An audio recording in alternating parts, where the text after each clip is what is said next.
Christians, I have a question. So, what part of the Bible does it say that Jesus is God? Or does he even say worship me? We have already talked about the first part of this question, is Jesus God? Now the second part of this question, did Jesus told or asked his disciple to worship him, or in fact anyone to worship him? Let's try to answer this question. So welcome guys to my channel.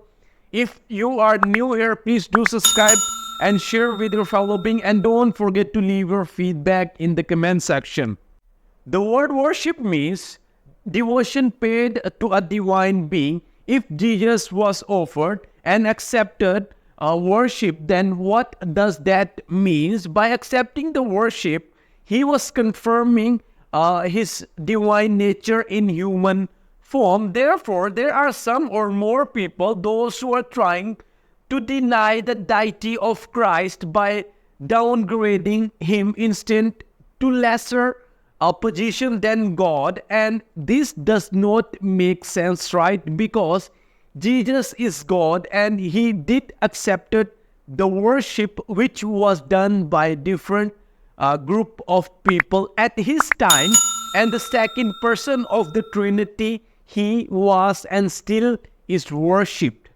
Now, from the very beginning of Jesus' life, we can see many examples of Jesus being worshipped by different people. Magi from the time laid eyes on the giant Christ, they bowed down and worshipped him. Matthew chapter 2 verse 11. Now, where do Muslims or you guys bow down when you guys pray, right? Only in front of Allah, right? Therefore, Bible also tells us that Jesus received worship when Jesus came by heroic entry into Jerusalem. So they took the branches of palm trees and went out to meet Jesus, crying out, Hosanna, Hosanna, blessed is he who comes in the name of the Lord, even the King of Israel. Matthew chapter 21 verse 9, John chapter 12 verse 13. Here we see the word Hosanna, which is a play for salvation and expression of worship. This word used by the crowd is certainly a form of worship.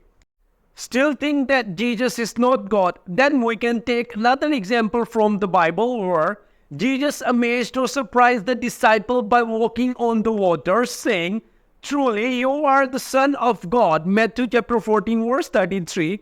Now if Muslims say Jesus is not God and mere prophet, then why have Prophet Muhammad not walked on the water or healed many people who were in need of treatment at his time?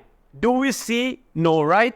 Only Christ have done all those things by the power which was given to him by the God, by the Father, the God.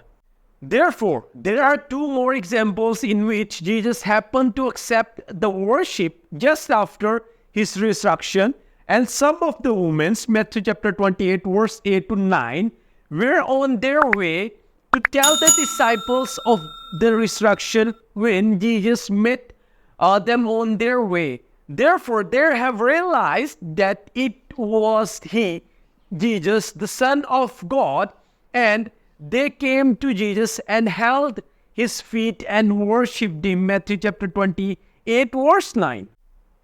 Benefit of doubt. There's a perfect example of Thomas, who could not believe that Jesus has risen from the dead despite the testimonies of other disciples.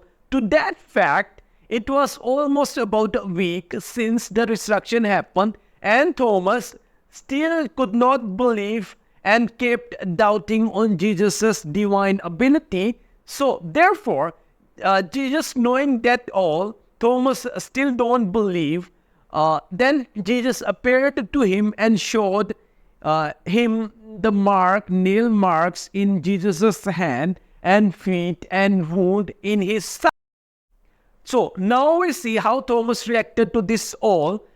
Thomas said to Jesus, my Lord, my God, John chapter 20 verse 28, and in none of these examples do we see Jesus telling those worshipped him to stop? No, right? We don't see. So, as did mere men and angels, even angels who were being worshipped wrongly by others. Acts chapter 10 verse 25 to 26. And I hope you guys like this video. Please do subscribe and share with your fellow being, and don't forget to leave your feedback in the comment section, and many more episodes are coming up.